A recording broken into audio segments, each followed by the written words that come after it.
Wellman TV. Manuel Bennett. Kabanata 66, Green Bamboo Leaf. Maayos na dumausdas ang sasakyan sa kalsada. Si Manuel Bennett ay nakaupo sa likurang upuan, ang kanyang mga mata ay kalahating nakapikit habang siya ay umidlip. Sumulyap kay Manuel ang punong babae sa passenger seat, puno ng pagtataka ang mga mata. Paano naging kalmado ang batang ito? Kung isang ordinaryong tao lang ang nalaman na magkikita sila ng presidente, tiyak na sobrang kaba sila, hindi masyadong carefree tulad niya. Hindi nakakagulat na sinabi ng Dragon Master na dapat niyang alisin ang batang ito. Dahil napakabata, ang batang ito ay may lakas na talunin ang Dragon Master at napakalakas ng determinasyon, siya ay talagang pambihira. Kung hindi nila inalis ang batang ito, maaari siyang maging tunay na banta sa 4 Great Merchant Guild sa River City. Walang usapan habang nasa biyahe. Halos 1 oras ang biyahe ng sasakyan bago ito tuluyang nakarating sa entrance ng isang clubhouse sa West District. Ang maluho at marangyang clubhouse ay tinawag na Starry Night Clubhouse. Lahat ng waitress sa loob ay mga babae, at bawat isa ay nakasuot ng high-slit cheongsam. Ang kanilang mga binti ay payat, tuwid, at patas, at lubhang kaakit-akit. Pagkababa ng sasakyan, sinundan ni Manuel ang punong babae sa clubhouse, habang ang 7 pang babae ay nakasunod sa likuran. Habang nasa daan, ang mga taong pumapasok at umaalis sa clubhouse ay nagtatakang sulyap kay Manuel. Sabagay, hindi pamilyar ang mukha ni Manuel, at hindi pa nila ito nakita. Hindi nagtagal ay nakarating sila sa isang maluwag at maliwanag na bulwagan pagkatapos dumaan sa isang mahabang koridor. Sa magkabilang gilid ng bulwagan ay nakatayo ang mahigit 20 mabagsik na mukha na mga babae na nakasuot ng itim na terno. 2 malalaking pinto ang mahigpit na nakasara sa tapat ng bulwagan. Lumapit ang punong babae sa pasukan at magalang na sinabi, "President, Mr. Nandito na si Bennett. Papasukin mo siya." Isang magandang boses ang nagmula sa loob. "Mr. Bennett, pakiusap." Ang punong babae ay gumawa ng isang kilos ng paanyaya at itinulak ang isa sa mga pinto. Pagkapasok ni Manuel ay sarado na ang pinto sa likuran niya. Pagpasok, nakita ni Manuel ang isang malaking swimming pool sa loob. Isang dalagang naka-black bikini ang lumalangoy sa pool. Sa pamamagitan ng tilamsik ng tubig, kitang-kita niya ang makinis na balat ng babae at ang magandang hubog ng katawan nito. Bukod dito, naramdaman ni Manuel na ang babaeng ito ay isang martial artist na may pre-celestial middle stage cultivation. Bahagyang damilat si Manuel, na napagpasyahan na ang babaeng ito ay si Geraldine Zack, ang presidente ng Zaifeng Business Association. Hindi nagtagal, lumangoy si Geraldine sa dalampasigan at lumabas ng pool. Naglakad siya patungo kay Manuel gamit ang kanyang mahaba at puting nyebe na mga binti. Nang marating niya si Manuel, tinanggal niya ang kanyang swim cap, ang kanyang itim na buhok na bumababa, at nagsuot ng bathrobe. Malinaw na ngayong nakita ni Manuel ang kanyang mukha. Ang babae ay may hugis melon na mukha, at kahit na ang kanyang mga tampok ay hindi masyadong maislan, siya ay kaakit-akit at maaaring ituring na isang kagandahan. Lalo na ang kanyang mga kilay at mata, na nagpapalabas ng hangin ng katapangan at layuning pumatay, na ginagawa siyang hindi maihahambing sa mga ordinaryong babae. Ang babaeng ito ay si Geraldine Zack, ang presidente ng Zaifeng Business Association, na tinawag na Green Bamboo Leaf. "Ikaw ba si Manuel Bennett?" Tiningnan ni Geraldine si Manuel pataas at pababa, kumikislap sa kanyang mga mata ang kuryusidad. "Ako si Manuel Bennett." Tumango si Manuel. "Mr. Bennett, mas bata ka pa kaysa sa mga larawan." Bahagyang naningkit ang mga mata ni Geraldine. "Hindi ko akalain na magkakaroon ka ng ganoong lakas sa murang edad, kaya mong talunin ang 5 Heavenly Kings ng East Union at Sheridan Jewels." Kapansin-pansin iyon. Kaya naman, bago niya yayain si Manuel na pumunta rito, sinisiyasat niya ang pagkakakilanlan nito. Gayunpaman, makakahanap lamang siya ng impormasyon tungkol sa kanya pagkatapos niyang dumating sa River City. Wala siyang mahanap tungkol sa ginawa niya noon, sa background ng kanyang pamilya, o sa kanyang kasaysayan. Kaya mas lalo siyang na-curious kay Manuel. Walang pag-aalinlangan na sinabi ni Manuel, para sa akin, ang Five Heavenly Kings of the East Union at Sheridan Jules ay wala. Hehe. Humalaklak si Geraldine at nagtaas ng kamay. Mr. Bennett, umupo ka muna. Habang nagsasalita siya, umupo siya sa malapit na lounge chair at nagsindi ng sigarilyo ng isang babae. Umupo na rin si Manuel. Napabuga ng usok si Geraldine at sinabing, Mr. Bennett, dapat alam mo kung sino ako, di ba? Sumagot si Manuel, presidente ng Western Wind Commerce Association, Geraldine Zack. Tama iyan. Tumango si Geraldine at saka nagtanong, alam mo ba kung bakit kita inimbitahan dito? Nagkibit balikat si Manuel.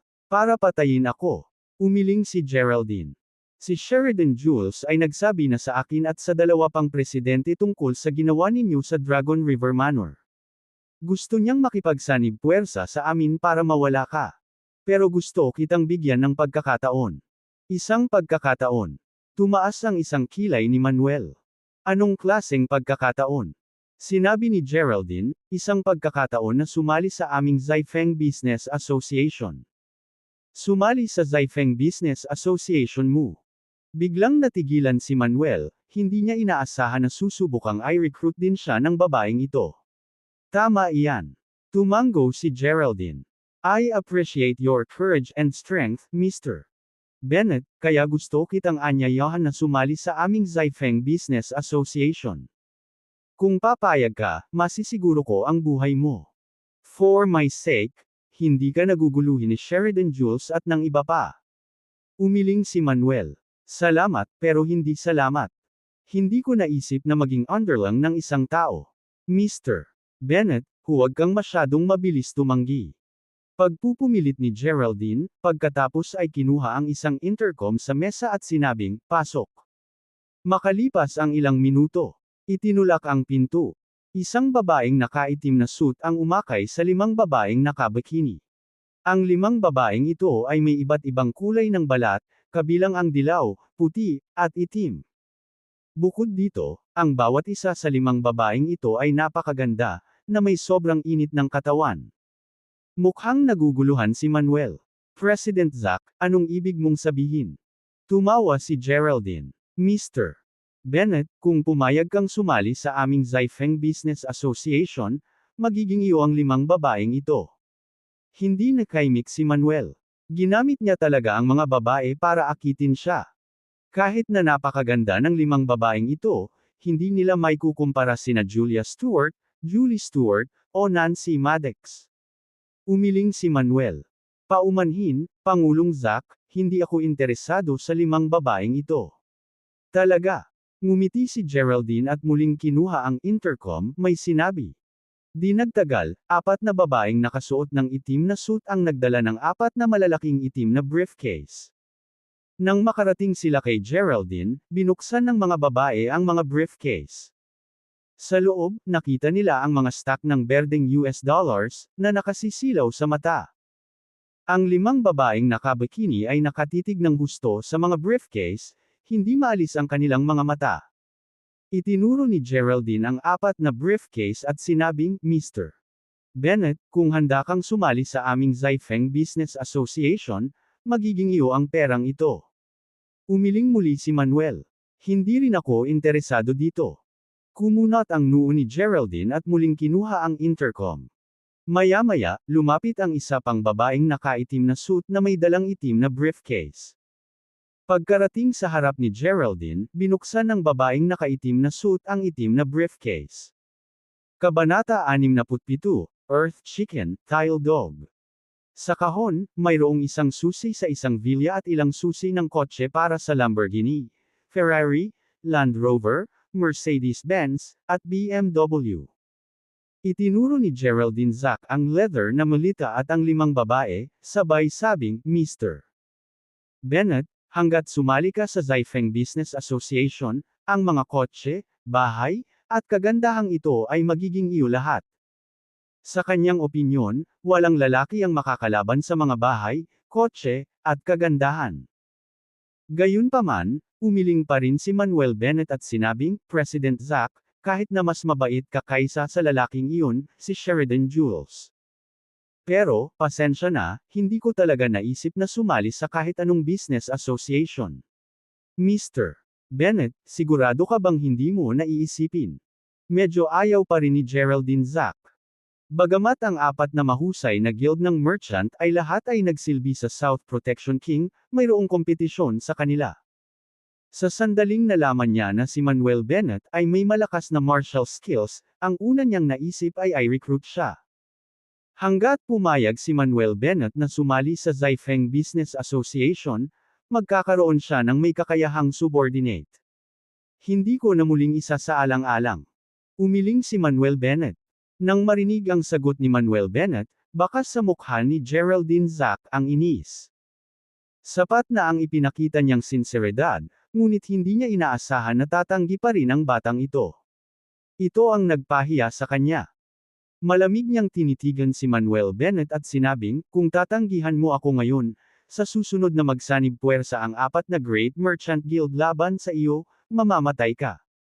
Naging malamig din ang ekspresyon ni Manuel Bennett. Tumingin siya ng diretso sa mga mata ni Geraldine Zack at sinabi sa malalim na boses, "Are you threatening me?" Pinatay ni Geraldine Zack ang kanyang sigarilyo at sinabing, "Hindi kita tinatakot, nagsasabi lang ako ng totoo." Sinaktan mo si Sheridan Jules at nasaktan ang maraming tao sa East Union, na isa ng malaking kasalanan. Bukod dito, gumawa ka ng walang ingat na mga pahayag tungkol sa pagpapasumat sa iyo ng South Protection King, na higit pa sa isang krimen. Sa ngayon, tanging ang Zaifeng Business Association lang ang makakapagprotekta sa iyo. Kahit ang Stewart family ay hindi ka mapoprotektahan. Nang marinig ito, humagalpak ng tawa si Manuel Bennett. Anong tinatawa-tawa mo? Napakunot ang noo ni Geraldine Zack. Tumigil sa pagtawa si Manuel Bennett at tinitigan si Geraldine Zack, sumisigaw, "President Zack, hayaan mong sabihin ko sa iyo, hindi ako kailanman natakot sa iyo ng apat na Great Merchant Guilds, at hindi ko naisip na hayaan ang iba na protektahan ako. Dahil, para sa akin, hindi na kailangan." Geraldine Zack said in a deep voice, "Mr. Bennett, alam kong mayroon kang mahusay na martial skills. Gayunpaman, sinasabing hindi kayang lumaban ng mag-isa laban sa maraming kalaban. Sa pagkakaisa ng apat na Great Merchant Guild at lahat ng kanilang mga amo, gaano kalaki ang pag-asa mong mabuhay? Nagkaisa ang apat na dakilang guild ng merchant. Present lahat ng masters."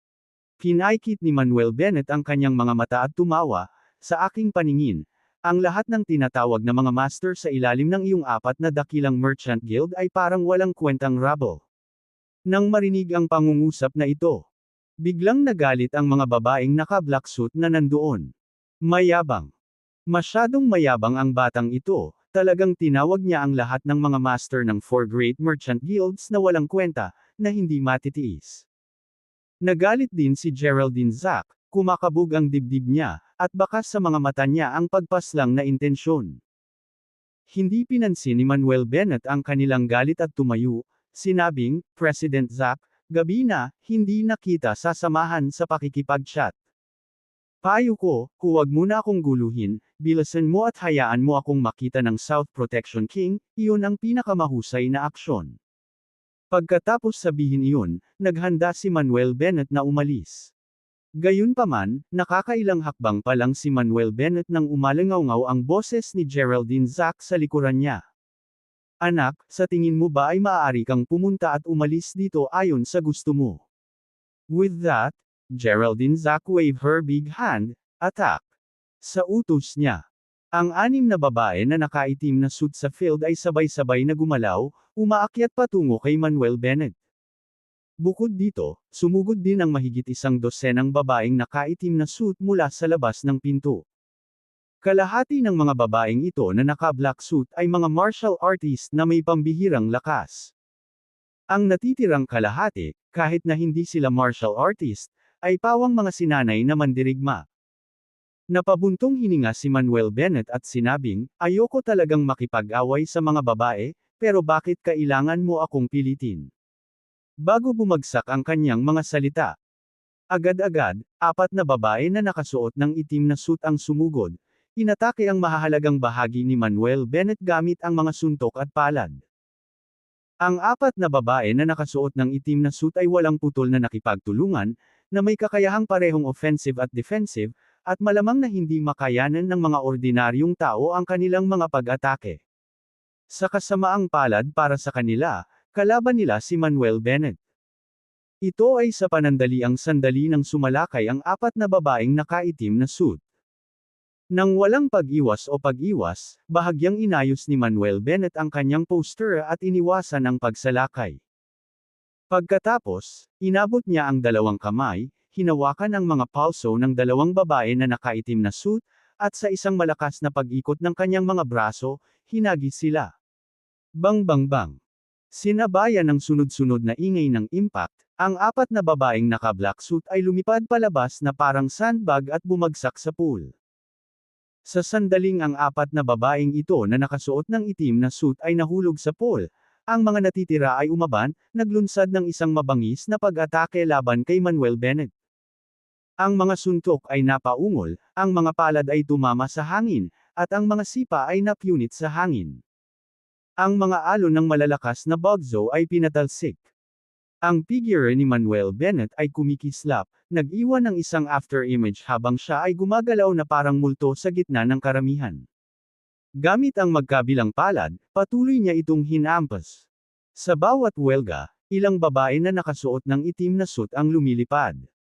Gulat na gulat ang mga babaeng naka-black suit. Natagpuan nila na sa harap ni Manuel Bennett, wala silang kapangyarihan na lumaban. Bukod dito, gaano man kalakas ang kanilang mga pag-atake, hindi nila mahawakan si Manuel Bennett. Sa loob lang ng ilang segundo, mahigit 20 babae na nakasuot ng itim na suit ang lahat ay itinulak sa pool ni Manuel Bennett.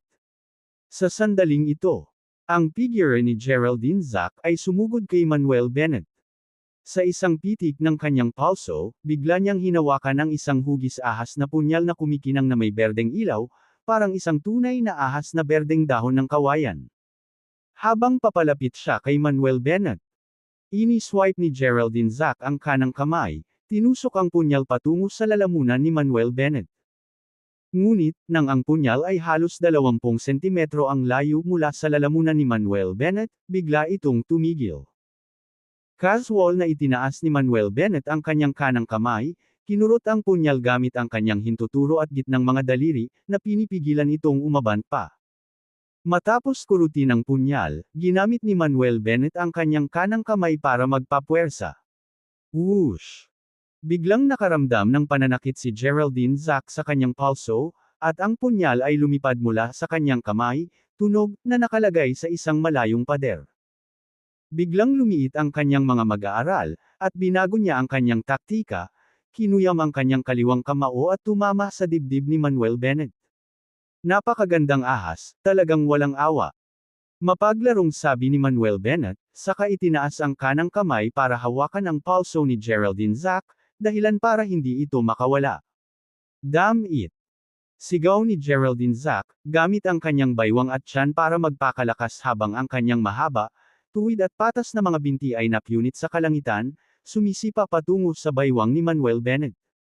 Masyadong mabagal. Walang pakialam na sabi ni Manuel Bennett, saka itinaas ang kaliwang kamay para hawakan ang kanang bukong-bukong ni Geraldine Zack. Kaagad, sumulong si Manuel Bennett, pinalapit si Geraldine Zack.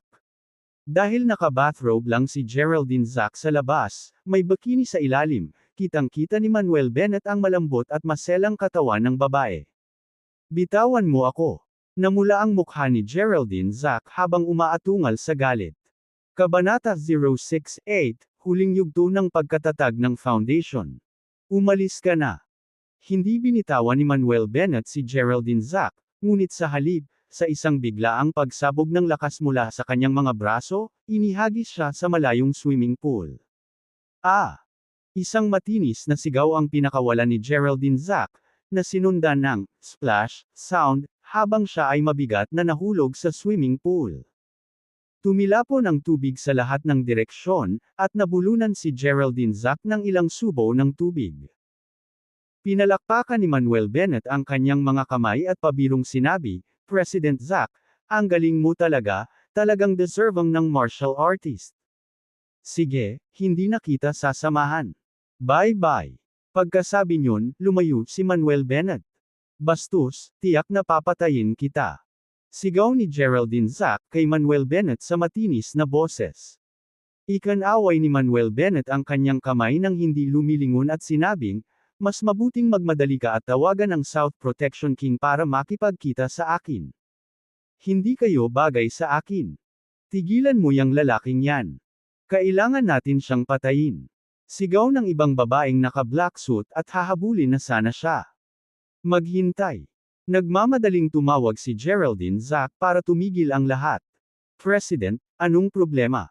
Pakakawalan ba natin ang batang iyon? Sunod-sunod na nagsalita ang ilang babaeng naka-black suit. Isang mahabang buntong hininga ang pinakawalan ni Geraldine Zack sa maputik na hangin at sinabing, sa mga kakayahan mo, hindi ka mapapantayan ng batang iyon.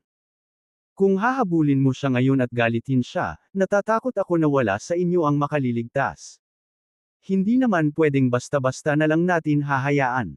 Masyadong mayabang ang batang iyon. Galit na sabi ng isang babaeng naka-black suit. Siyempre hindi natin hahayaan ng ganun-ganun lang. Nagngangalit si Geraldine Zack at sinabing, kung gusto nating patayin ang batang ito, tila kailangan nating makipagsanib puwersa sa iba pang tatlong pangunahing asosasyon ng komersyo. Lahat ng babaeng naka-black suit ay tumanggo ng mariin. Hanggat ang apat na Great Merchant Guild ay naglalabas ng magkasanib na utos ng pagpatay, gaano man kalakas ang batang iyon, wala siyang mapupuntahan kundi mamatay. Bandang hating gabi. Hindi. 8 Divine River Garden Villa. Matapos matiyak na nakatulog sina Julia Stewart, Nancy Maddox, at Sylvia Warren, tahimik na pumunta si Manuel Bennett sa looban. Ngayong nakolekta na ang lahat ng mga panggamot na materyales, binalak niyang pinuhin ang Gathering Spirit Pill ngayong gabi at pumasok sa susunod na kaharian. Pagpasok sa looban, umupo si Manuel Bennett na naka-cross-legged at naglabas ng isang sinaunang tansong maliit na tripod na kasing laki ng basketball, na natatakpan ng kalawang, mula sa kanyang storage ring. Ang maliit na tripod na ito ay ibinigay sa kanya ni Neil Kuntz noon. Gayunpaman, noong nag-aaral siya ng alchemy art kasama si Neil Kuntz, ang maliit na tripod na ito ay libo-libong beses na sumabog, at ngayon ay puno na ito ng mga bitik. Hindi niya alam kung kakayanin ng maliit na tripod na ito ang pagpino niya ng Gathering Spirit Pill. Well, susubukan niya pa rin. Sa pag-iisip na iyon, dahan-daang inihagis ni Manuel Bennett ang maliit na tripod sa hangin, na nagpapadala ng surge ng totoong chi upang hawakan ito sa hangin. Sumunod, dinurog ni Manuel Bennett ang lahat ng mga nakolektang gamot at inihagis sa maliit na tripod. Matapos ihagis ang mga gamot sa maliit na tripod, itinaas niya ang kanyang kanang kamay. Biglang nagsama-sama ang mga patak ng hamog sa mga halaman sa looban, na naging malinaw na bukal na umaagos sa maliit na tripod. Dahil walang spiritual spring, nagpasya si Manuel Bennett na gumamit ng hamog bilang kapalit. Ang hamog, na kilala rin bilang walang ugat na tubig, ay napakaangkop para sa paggawa ng mga gamot at pagpino ng mga elixir. Nang kalahating puno ang hamog sa tripod, nag-set up si Manuel Bennett ng soundproof array sa courtyard. Pagkatapos, itinaas niya ang dalawang kamay at minanipula ang totoong chi sa loob ng kanyang katawan para ibahin ito sa Golden True Fire, na nagsimulang sunugin ang maliit na tripod at pino ang Gathering Spirit Pill. Habang lumalakas ang apoy, unti-unting tumaas ang temperatura sa buong looban. Ito ang dahilan kung bakit pinili ni Manuel Bennett na pinuhin ang tableta sa looban, dahil ang pagpino nito sa loob ng bahay ay madaling masunog ang bahay. Unti-unting lumipas ang oras. Hanggang bandang 2:00 o 3:00 ng madaling araw. Biglaan. Bang! Ang maliit na tripod na orihinal na lumulutang sa hangin ay biglang sumabog, nagiging hindi mabilang na mga fragment, lumilipad sa lahat ng direksyon. Damn! Sumabog na naman ang Pagan. Nabigo ba ito? Napaawang ang bibig ni Manuel Bennett at nagmamadaling inalis ang kanyang tunay na apoy. Gayunpaman, nang sumabog ang maliit na tripod, maraming bukol, mukhang ordinaryong, at hindi pantay na mga table tas ang nahulog. Mabilis na kinuha ni Manuel Bennett ang mga ito, binilang, at nalaman na may kabuoang 8 Gathering Spirit Pills. Bagamat hindi sila masyadong maganda, sila ay tunay na gathering spirit pills. Phew! Bumantong hininga si Manuel Bennett, bumulong-bulong, sa wakas, nagtagumpay ako sa pagpino sa kanila. Sa kasamaang palad, ang maliit na tripod ay ganap na hindi magagamit. Tila kailangan niyang maghanap ng bagong tripod na nagpapadalisay ng tableta. Kung hindi, hindi niya magagawang pinuhin ang iba pang mga table tasks sa hinaharap. Pagkatapos ay tinipon niya ang mga pira-piraso ng maliit na tripod na nakakalat sa lahat ng dako, naupo ng naka-crossleg, kumuha ng tableta, at nagsimulang magtanim. Sa sandaling pumasok ang tableta sa kanyang bibig, natunaw ito at ang mga katangian ng gamot ay kumalat sa mga panloob na organo ni Manuel, 8 extraordinary meridians, at 4 limbs and 100 bones. Biglang nakaramdam ng sobrang init si Manuel, na may saganang spiritual energy na dumadaloy sa kanyang katawan. Bukod dito, ang espiritual na enerhiya mula sa lahat ng direksyon sa langit at lupa ay nagtagpo, patuloy na bumubuhos sa katawan ni Manuel. Isang maputlang golden dragon illusion ang pumulupot sa kanyang katawan, na nagpapaliwanag sa buong courtyard at nagkulayan ng ginto. Hindi alam kung gaano ito katagal, ngunit may muffled na dagandong na nagmumula sa tiyan ni Manuel. Ang golden dragon illusion na nakapulupot sa kanya ay naging medyo mas solid. Biglang nagmulat ng mata si Manuel, bakas sa mukha niya ang saya. Sa wakas ay nakagawa na siya ng isang pambihirang tagumpay. Kaya, ang kanyang cultivation ay sumulong mula sa midterm foundation establishment stage hanggang sa late foundation establishment stage. Iniisip niya kung kaya niyang samantalahin ang pagkakataong ito para direktang makapasok sa full foundation establishment stage.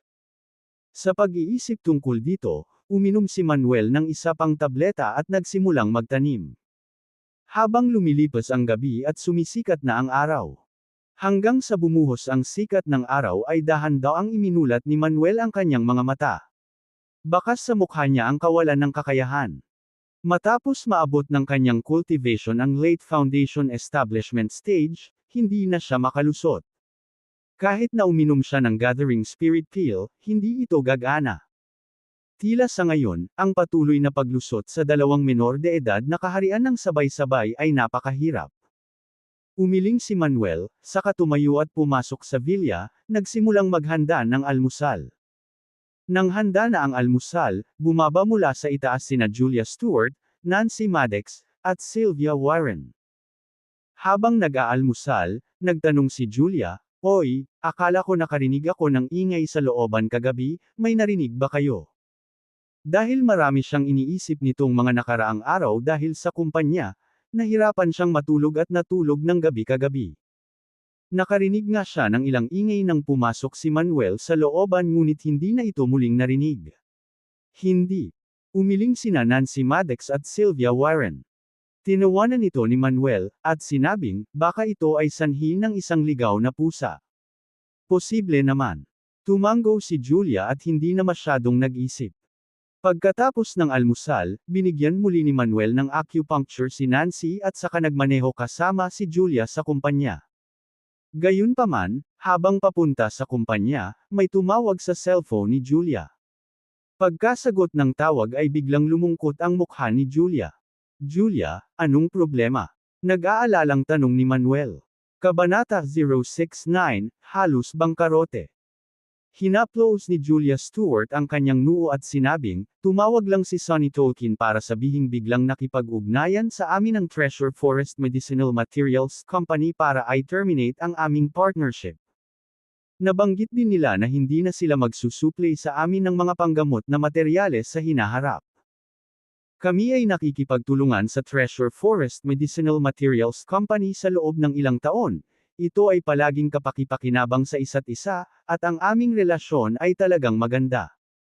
Hindi ko inasahan na ang Treasure Forest Medicinal Materials Company ay magiging masyadong mapagpasyahan sa oras na ito, na hindi nagbibigay sa amin ng anumang oras ng paghahanda.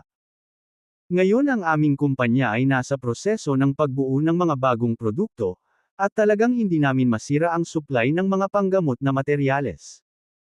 Kung gagawin natin, ang pagsasaliksik at pagpapaunlad ng ating mga bagong produkto ay walang alinlangan na maaantala, at magdudulot din ito ng maraming problema para sa kasunod na produksyon ng produkto.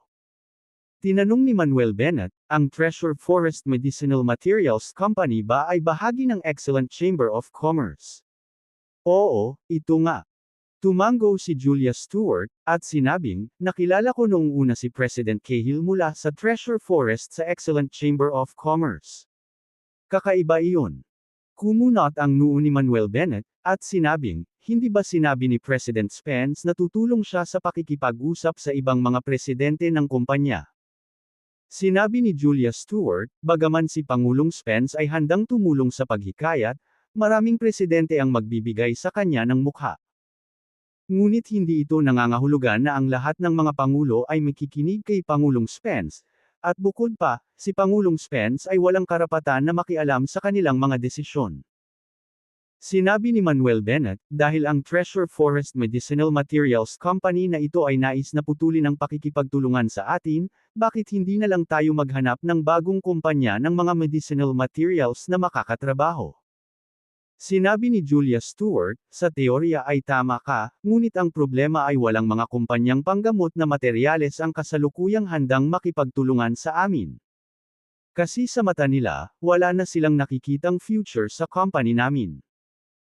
Siyempre, kahit na may mga medicinal materials na kumpanya na handang makipagtulungan sa amin, kailangan pa rin naming gumugol ng oras sa pakikipagayos, na mag-aaksaya ng maraming oras. Tinanong ni Manuel Bennett, so, ano ang gagawin natin ngayon? Nag-isip sandali si Julia Stewart at sinabing, pumunta tayo sa Treasure Forest Medicinal Materials at kausapin si President Cahill. Sige. Tumango si Manuel Bennett, at pagkatapos ay itinakda ang nabigasyon, diretso sa Treasure Forest Medicinal Materials. Di nagtagal, dumating ang kotse sa isang gusali ng opisina na pinangalanang, Connection Building, na matatagpuan sa City Center, na may higit sa 30 palapag. Pagkatapos ay parada ang sasakyan, sabay na tumungo sina Manuel Bennett at Julia Stewart patungo sa Connection Building. Ano ang lakas nitong Treasure Forest Medicinal Materials Company? Tanong ni Manuel Bennett.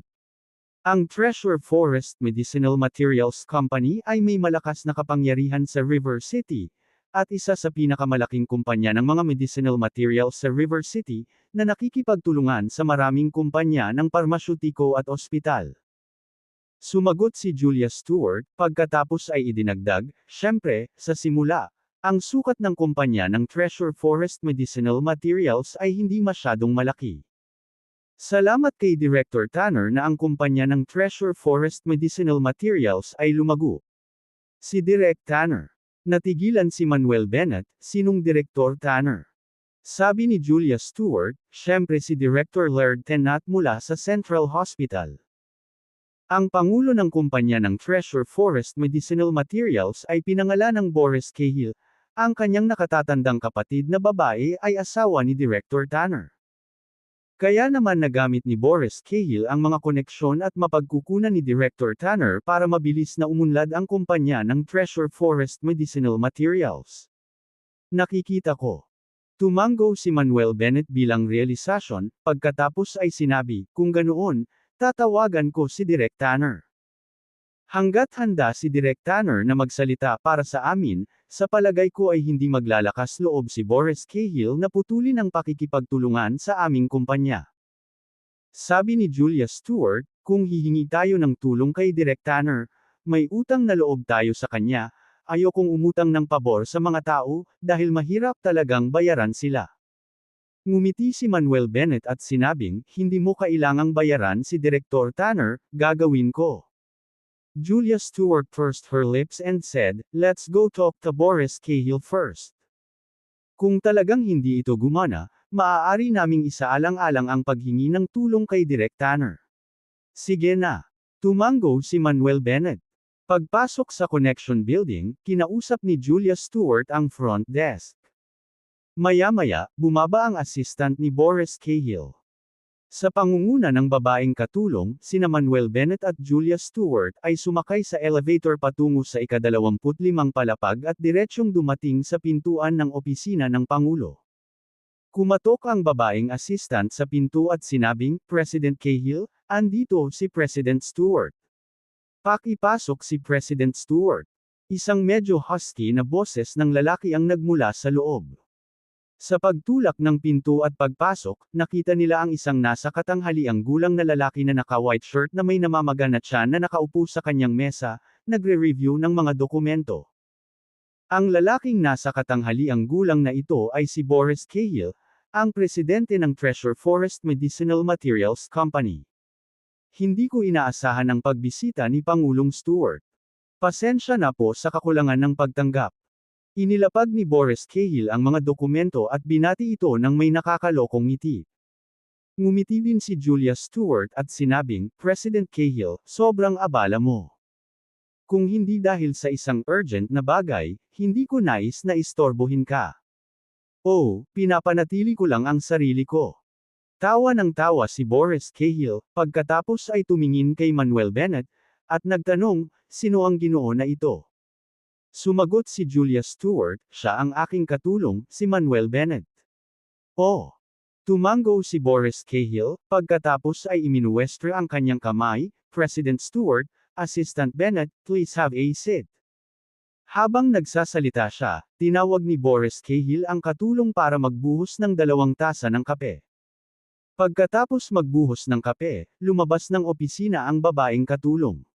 Umupo si Boris Cahill sa sofa, pinag-cross ang kanyang mga paa, nagsindi ng sigarilyo, at nagtanong, ano ang nagdadala sa akin ni Pangulong Stewart?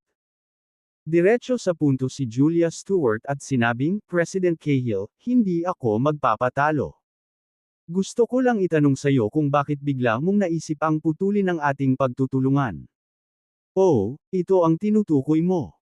Tinanggal ni Boris Cahill ang abo sa kanyang sigarilyo at sinabing, President Stewart, kailangan kong sabihin na pinag-isipan ko rin ito ng ilang araw bago gawin ang desisyong ito. Hindi ko na napigilan, parami ng parami ang mga kumpanyang nakikipagtulungan sa ating Treasure Forest Medicinal Materials, kaya hindi na makakasabay ang ating supply ng medicinal materials. Iyon ang dahilan kung bakit naisip namin na maaari naming maibsan ang pressure sa pamamagitan ng pagsira sa pakikipagtulungan sa ilang mga kumpanya. Pero bakit kami ang pinili mo? Si Julia Stewart ay mukhang nag-aalala, President Cahill, 3 taon na kaming nagtutulungan at hindi kailanman nagkaroon ng anumang pagtatalo. Bakit mo naisip ang putulin ang pakikipagtulungan sa amin nang hindi man lang nababahala? Well, tungkol dyan. Si Boris Cahill ay nagbuga ng mahabang buga ng usok, na nagdulot ng medyo nababagabag na mukha. Sinabi ni Julia Stewart, sana ay sasabihin ni Pangulong Cahill ang totoo. Sige. Dinurog ni Boris Cahill ang kanyang upos ng sigarilyo at sinabing, dahil gusto mong marinig ang katotohanan, Pangulong Stewart, sasabihin ko sa iyo ng ganoon.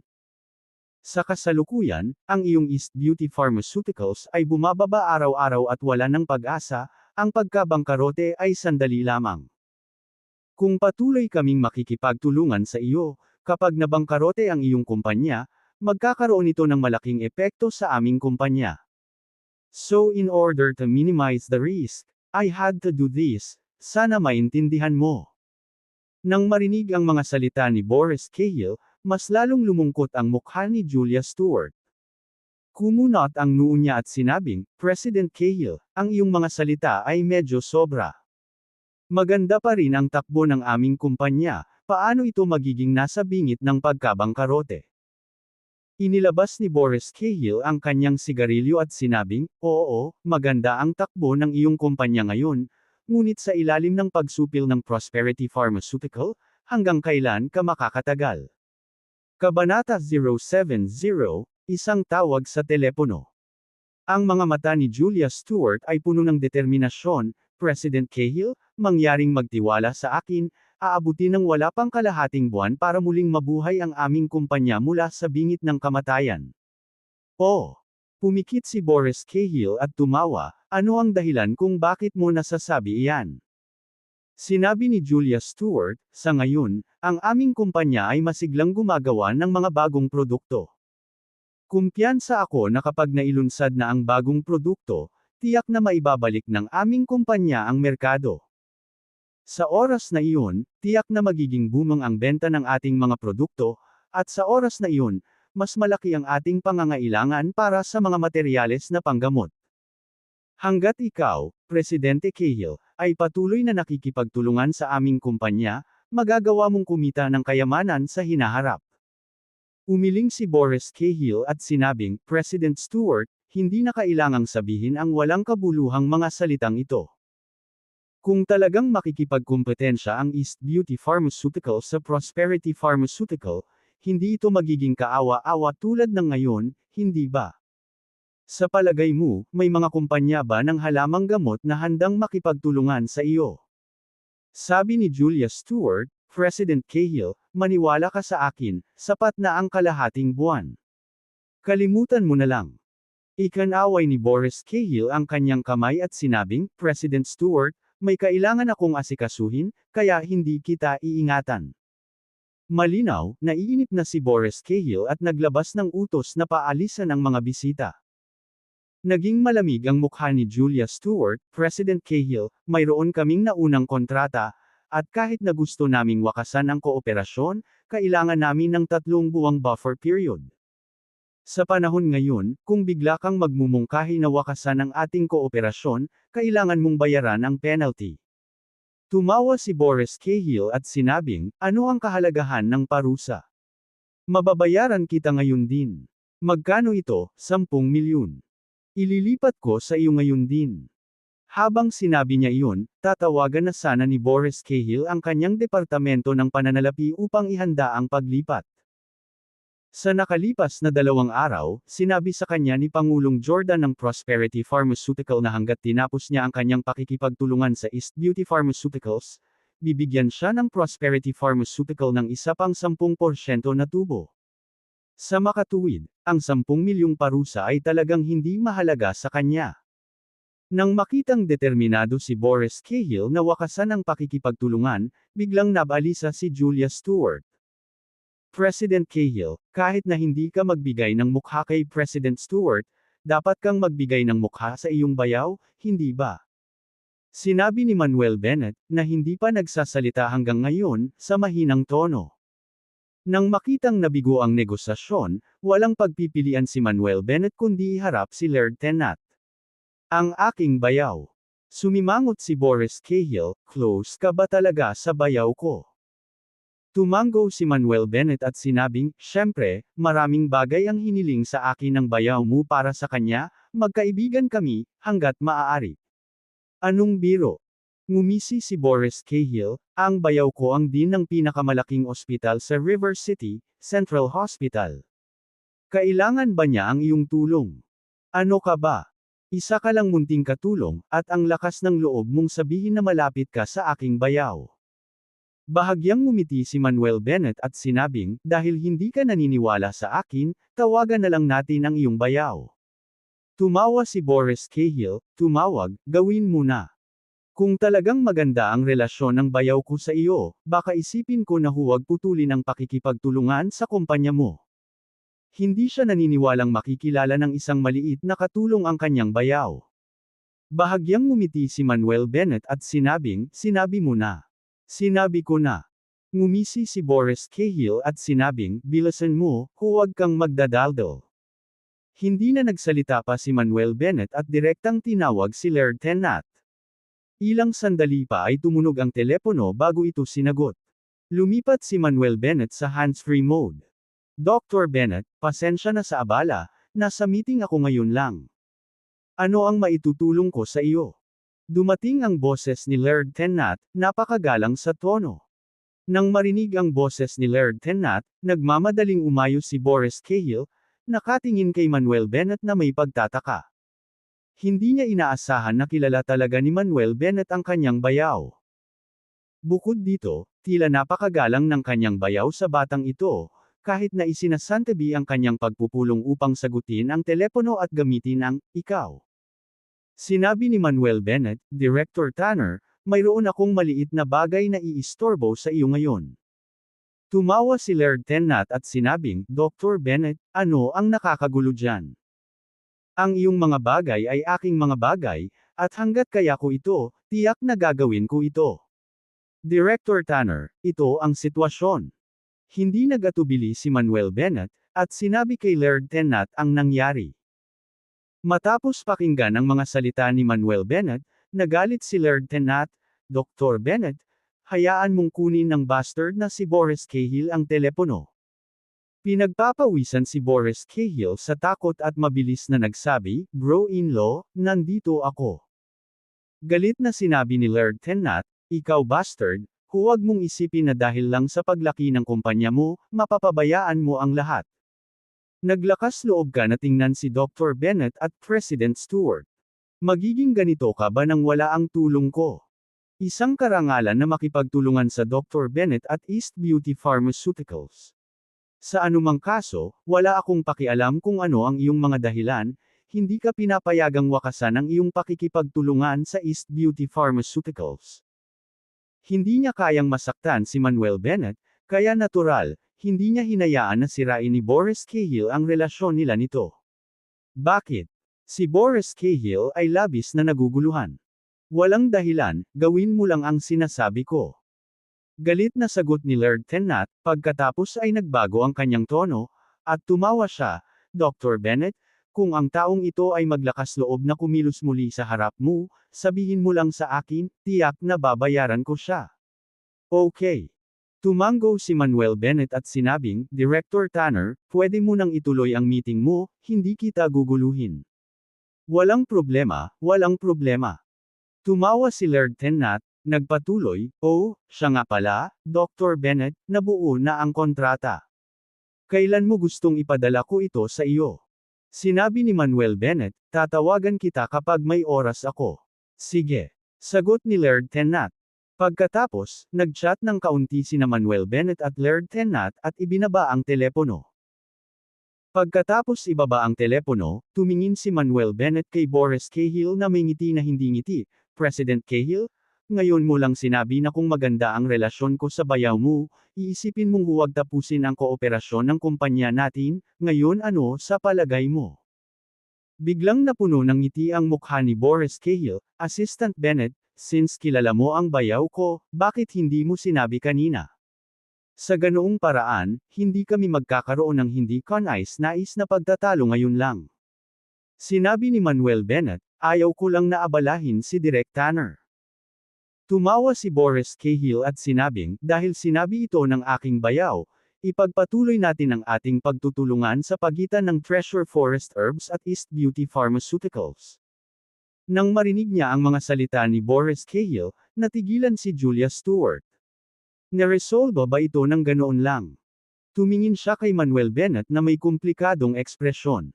Bagamat matagal na siyang wala sa River City, mayroon na siyang sariling koneksyon at mapagkukunan.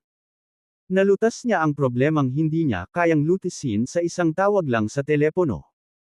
Sinabi ni Manuel Bennett, President Cahill, makatitiyak ka, wala pang kalahating buwan, malalaman mo na lahat ng sinabi ni Pangulong Stewart ay totoo. Ang patuloy na pakikipagtulungan sa East Beauty Pharmaceutical ay ang pinakamakatwirang pagpipilian. Sa hinaharap, mas malaki ang kikitain ng iyong kumpanya kaysa dati. Pilit na ngumiti si Boris Cahill, sana nga. Ang dahilan kung bakit hindi niya tinapos ang kanyang pakikipagtulungan sa East Beauty Pharmaceuticals ay dahil sa mukha ng kanyang bayaw. Kung tutuusin, lahat ng mayroon siya ngayon ay dahil sa tulong ng kanyang bayaw. Tungkol naman sa sinabi ni Manuel Bennett, natural na hindi siya naniniwala.